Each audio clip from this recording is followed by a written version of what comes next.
in front of an Alexander Sterling Calder sculpture. It's called the Lion's Head Fountain. It was made in 1899 and it was commissioned by the Penn Museum of Science and Art.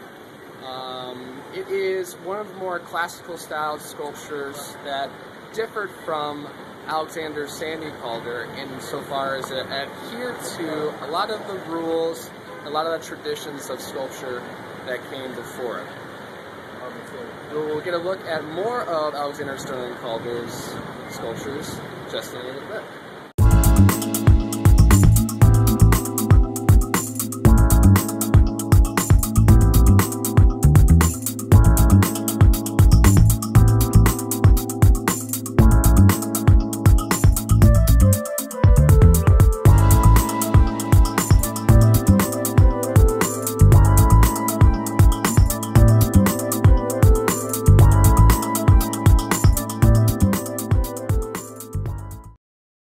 Welcome back, students. I'm sitting in front of an Alexander Sandy Calder stabile, one of the most famous in the world. Alexander Sandy Calder is a resident of, or was a resident of the state of Pennsylvania.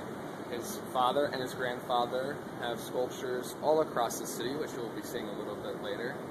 But Alexander Sandy Calder was probably the most famous out of his family of sculptors.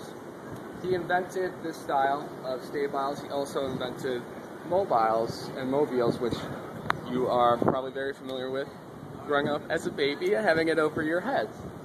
Unfortunately, there are no mobiles in the city of Philadelphia anymore due to some of the projects being ruined. But there are a few stabiles left, including this one, which is called the Jerusalem Stabile, in honor of the Jewish population here on the University of Pennsylvania's campus, 33rd Street on the Locust Walk. We'll get into a little more about Alexander Calder and his family in just a little bit, so stay tuned.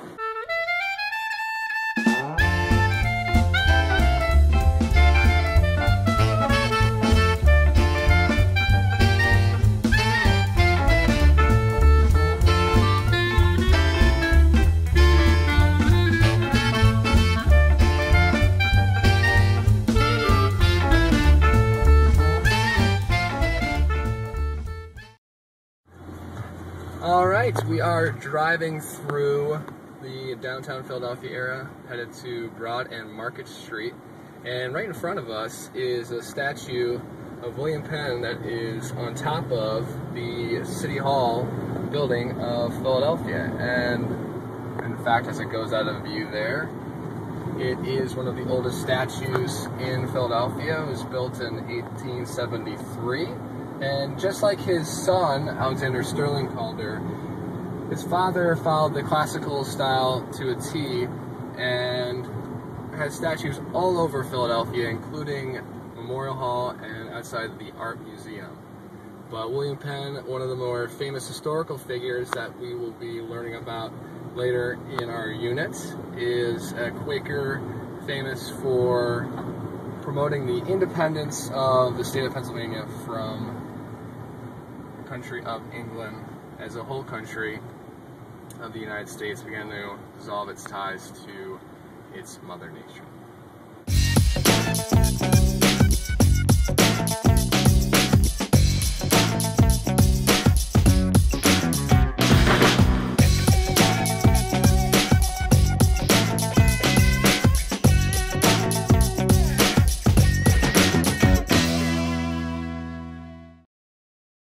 What's up, everybody?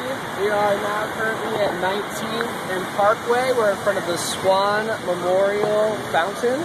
It was built in 1924 by Alexander Sterling Calder. That's Alexander Sandy Calder's father. There are three warriors over there. Actually stand for the three rivers that intersect by Philadelphia. And those rivers are the Schuylkill, Delaware, and Wissahickon. Wissahickon, sorry. There are also frogs and spitting turtles. Obviously a lot of the kids are having fun swimming in there today. And once again, this is following the classical style. There's a a lot of Greek and Roman allusions in the statue's shape and the fountain's structure.